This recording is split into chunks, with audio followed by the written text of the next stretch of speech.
My name is Madi Jobarteh. I'm the Executive Director of the Edward Francis Moore Center for Rights and Justice in the Gambia.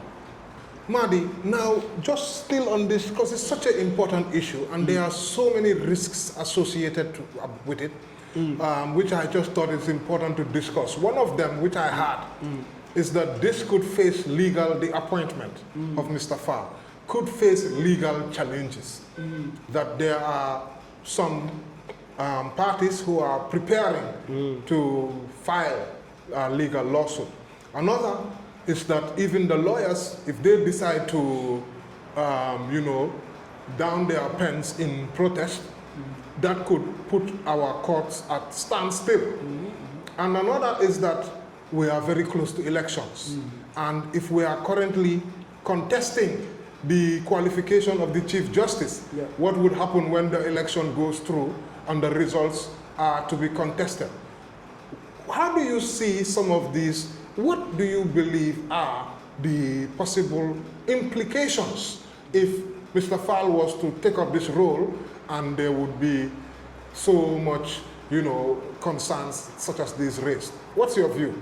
Yeah, so his appointment can definitely trigger severe constitutional and political crisis in the country.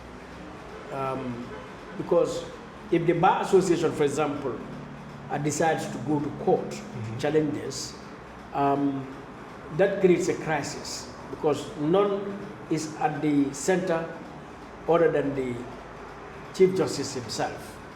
All right, and that will be pretty interesting that a Chief Justice appointment is being challenged by none other than the Bar Association.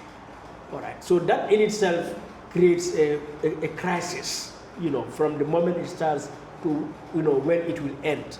And what adds to the crisis complexity of it is the fact that it's an election year which is, in 5 months' time, that election should be concluded,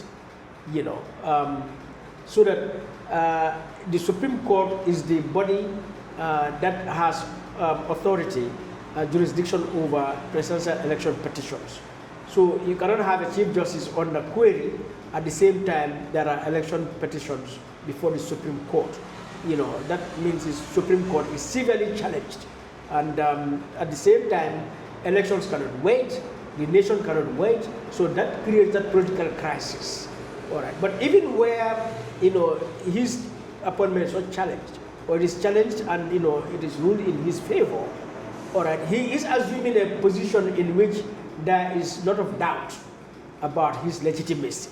And that is very important, his legitimacy. So that even where a petition happens to come in December, and he decides in a way that favors the incumbent, the other side may perceive that judgment to be disingenuous, because they may consider it to be, in favor of the incumbent against the opposition as a way of favoritism and so on. So which in itself also has the potential to plunge the country into a political crisis, because whether people will accept the ruling or not would be something else.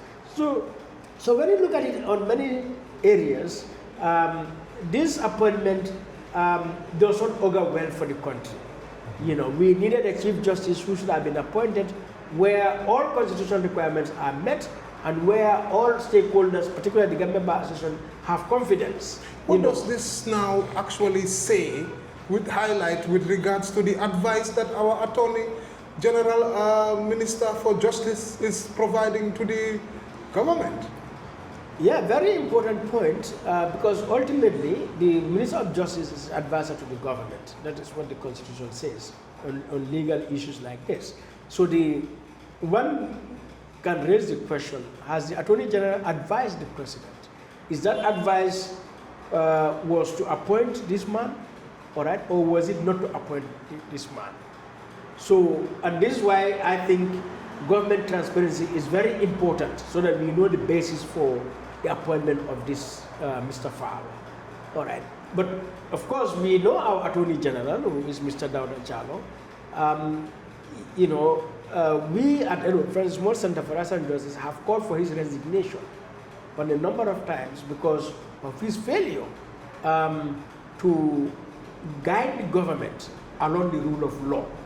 Rather, under his watch, they have seen several instances of abuse of the law, abuse of human rights, whether it's disregard of court rulings or whether it's arbitrary arrest of individuals. The most famous case is the Usain Bojang and Ami Bojang case, you know, and many other instances for which we feel Dawda Jallow does not have the legitimacy to be the Chief Justice, because the actions and decisions of the government on legal issues, on things that have a legal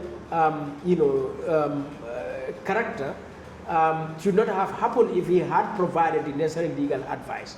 The fact that he is still there and the government, continues as it is, indicates that the Attorney General has not been fulfilling his role as the advisor to the government.